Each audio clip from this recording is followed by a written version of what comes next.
Moi, je suis d'accord avec le milliardaire Bandunais. Tu peux avoir 200 millions dans notre écosystème. Tu ne dépasses pas quelqu'un qui a son passeport Bordeaux en Beng. Je dis bien ceci, je vais vous expliquer. Je dis bien, elle tes 200 millions, elle 500 millions, elle le milliard.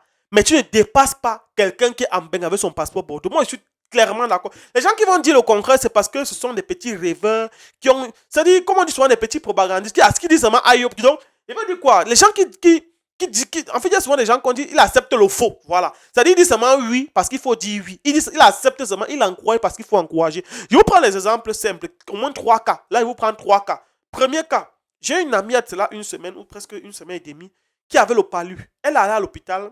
On a détecté le palu, bien évidemment.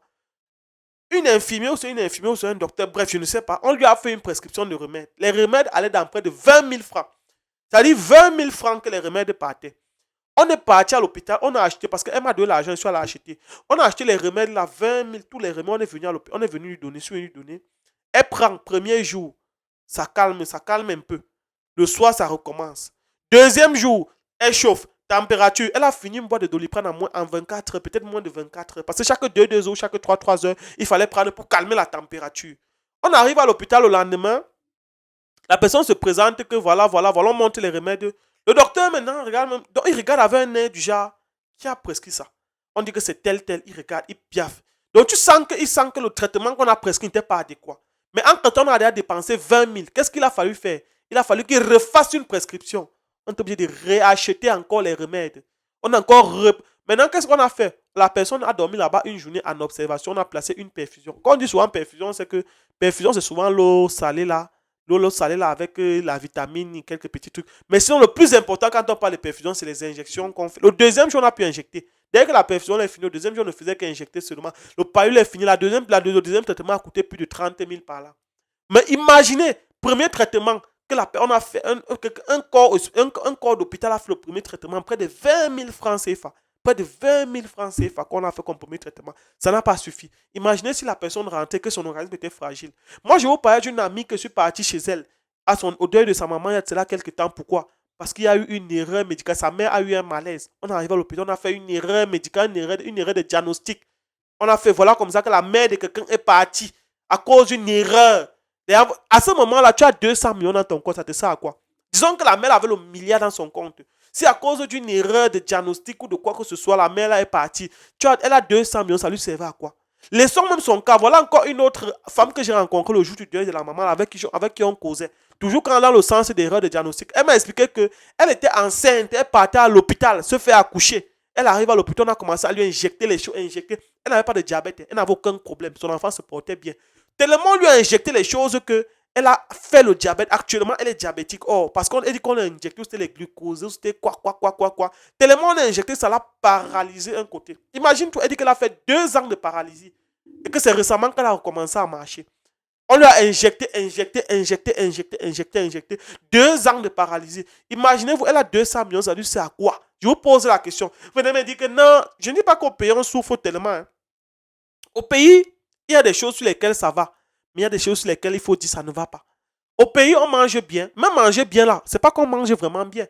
Il y a des repas qui ne sont pas bons pour la santé. Mais puisque comme les Camerounais sont têtus, quand on vous dit que les repas avec trop d'huile ne sont pas bons, les repas avec trop de sel et de cubes ne sont pas bons, vous n'allez pas comprendre. On vous dit peut-être que quand tu ne peux pas la nourriture, le cube doit être en faible quantité, voire même pas existant. Le sel même doit être en faible quantité. Les gens ne comprennent pas. Les gens mangent n'importe comment à tort et à travers. Ils acquièrent les maladies. Après, ils commencent à déranger les gens. Ça, c'est par exemple un cas pour ne citer que cela. Au pays, peut-être on vit bien. Moi, je vais vous prendre un exemple. L'Europe n'est pas le paradis. Il faut le dire clairement. L'Europe que vous voyez là n'est pas le paradis, mais ça a des leviers qui vont te faire réussir par rapport à l'environnement où on se trouve. Disons-nous les vérités. Au Cameroun, tu peux avoir 100 millions dans ton compte. Tu peux demander le visa des États-Unis, on ne te donne pas. Il y a les pays que tu demandes le visa étant ici au Cameroun, tu as 100 millions dans ton compte, on ne te donne pas. Mais si, étant en Europe, tu as le passeport Bordeaux. Je reviens sur ce que le milliardaire Banduna a dit. Donc, vous qui parlez là, dans les vidéos, vous êtes d'abord des gros hypocrites parce que vous faites semblant. Tu as le passeport Bordeaux, c'est-à-dire le passeport français par exemple, n'est-ce pas? Tu as le passeport français. Tu veux partir aux États-Unis. Tant que c'est pour une durée de moins de 3 mois, tu coupes ton billet d'avion peut-être de 2 semaines ou d'1 mois ou de 2 mois. Tu fais 2 mois. Tu dis que tu quittes ici. Tu vas aux États-Unis, tu fais 2 mois sur place. Tu n'as pas besoin de demander de visa. Soit tu prends le visa à l'arrivée. Sans problème, tu ancres, tu fais ton temps et tu ressors, tu repars. Là, tu peux partir dans plusieurs destinations. Mais dites-moi, notre passeport nous amène dans combien de pays sans destination? Même seulement Petit Maroc ici, là, tu peux partir là-bas sans visa. Petit Maroc, vous pouvez partir là-bas sans visa. Bon, je ne sais pas. Espagne même, c'est manqué à côté. Vous pouvez partir là-bas sans visa. Je vois les gens sortir, me dire que le passeport Cameroun, le passeport Bordeaux. Je ne suis pas en train de dénigrer notre pays, mais je nous mets face aux réalités. C'est les réalités face auxquelles les gens se. Je vais vous dire un truc. Les gens se cachent très souvent derrière la réalité du fait que on peut boire la bière, on boit la bière, on ignore les femmes et tout, pour dire qu'on vit bien au pays. Est-ce que vous pensez qu'on vit vraiment bien au pays? Je vous prends un exemple. Il y a une petite soeur ici là qu'on appelle la Bozaïeuse de Papa Tchè sur TikTok. La petite fille a expliqué que elle est partie, elle a Boza. Pourquoi? Parce que la petite a Boza traversé le désert. Quand ses parents partaient, ils partaient à Tchang. En rentrant de la falaise de Tchang, les gars ont fait l'accident, ils sont die. Les oncles ont refusé d'encadrer la petite. C'est comme ça, en retard, la petite est tombée derrière un boy qui l'a embrouillé, il a enceinté. Quand le gars enceinte comme ça, là, elle se retrouve avec l'enfant sous la main. Elle dit que mais ma vie sera comment? C'est comme ça que la fille laisse son enfant à sa copine pour aller pour Boza. La fille Boza, elle se retrouve déjà, elle est là-bas, ou c'est au Maroc, ou c'est où là. Elle veut traverser. Elle veut traverser pour aller en Europe. Bon, dans d'autres pays, disons que vous dites que le passeport a fait quoi là. Tu es au moins sûr que si tu es parent et que tu as un certain montant d'argent que tu as gardé, il y a les testaments, il y a les notaires, il y a des gens qui vont se charger. Tu dis peut-être que mon enfant, s'il va avoir tel suivi, il y a des gens, par exemple, que tu es sûr que l'État a mis sur pied des structures d'encadrement pour assurer l'avenir de votre enfant. Ça veut dire que tu dis que mon enfant, peut-être, je veux qu'il soit tel. Si tu as un peu d'argent que tu as mis de côté pour l'avenir des enfants, tu es sûr que cet argent sera utilisé pour leur avenir tel que dit. Même si demain ta femme décède. Mais dans notre pays, est-ce qu'il y a ces enfants? Bon, peut-être même il y a ces structures. Demain, on parle des enfants qu'on kidnappe partout. Voilà les enfants qu'on kidnappe partout. On passe le temps à ramasser les enfants des gens partout. Une maman qu'on a ramassé son enfant, elle ne trouve pas. Vous pensez qu'elle va se sentir comment? Elle ne sera pas traumatisée. Tu as 200 millions, on kidnappe ton enfant, ça change quoi? L'argent va t'aider à faire quoi à cet instant? Dites-moi, vous allez me raconter quoi? Bon, vous qui parlez là, n'est-ce pas? Vous avez vos enfants, n'est-ce pas? L'enfant rentre de l'école. Par mégarde, comme ça, on ne souhaite pas. On kidnappe ton enfant. Tu as 200 millions. Tu ne trouves plus jamais ton enfant. 200 millions vont te servir à quoi? Vous venez me dire que. Oh, en Europe, ce n'est pas qu'on ne le fait pas. En Europe, on le fait. Mais là, quand le pourcentage par rapport auquel on fait en Europe et le pourcentage par rapport auquel on a ici au Cameroun, quelle est la. Faites un peu la différence, vous me dites. Ce n'est pas que là-bas c'est rose, ce n'est pas rose, ce n'est pas l'Eldorado. Mais sauf que dans l'environnement où nous sommes, acceptons les failles, montrons les failles, acceptons que c'est vrai. Moi, je dis, le passeport là, quelqu'un a 200 millions ici là, à tout moment, sa vie peut s'arrêter. Mais au moins, si tu es en bain, tu es sûr que même si tu es malade, il y a la possibilité que dès que tu as ton assurance là, même si tu ne peux pas faire comment, dès que tu arrives à l'hôpital, tu peux te coucher comme ça, on te soigne. Parfois, la vie est dure, mais au moins, c'est le système à réguler là-bas pour faire qu'on consomme. Ça veut dire que même si c'est dur comment, tu es sûr qu'à la fin du mois, ton argent va sortir. Et comme ton argent va sortir, tu es sûr que bon, tu vas au moins payer tes factures et tout. Et tout. C'est vrai que le travail n'est pas facile comme dans tous les pays. Ça, c'est les réalités de là-bas. Mais une réalité est que dès que tu as le travail, ton argent va sortir chaque mois. Tu vas avoir ça automatiquement. Mais ici, il y a des gens parfois que tu travailles. Ton patron ne te paye pas. Tu te plains, on te prend encore, on te jette encore quelque part. On dit que non. Voilà, on te crée un motif, on te colle ça sur le dos. Ça, c'est des réalités qu'on vit. Tous les jours, on suit ces humains. Tout. Ce n'est pas moi qui invente. Ce que je vous dis là. Nous tous, on voit ces humains. Tout. Maintenant, tu vas voir des gens qui vont sortir, viennent te dire que le milliardaire Bandjounais, machin. Ça, c'est parce que les gens n'ont. Vous qui parlez, vous êtes des hypocrites. Il faut dire la vérité, vous êtes des hypocrites. Parce que si vous n'étiez pas hypocrite, vous deviez dire la vérité. C'est parce que vous n'avez pas le choix. Vous êtes hypocrite. Parce que la réalité est que vous-même qui partez, pourquoi quand vous avez votre argent là, vous ne partez pas faire les champs? Allez faire les champs que de partir en bain. Vous-même là qui parlez, les gens qui parlent là, vous partez à Dubaï. Vous partez à Dubaï, vous partez en France tout le temps et vous revenez. S'il y a la possibilité de partir, rester.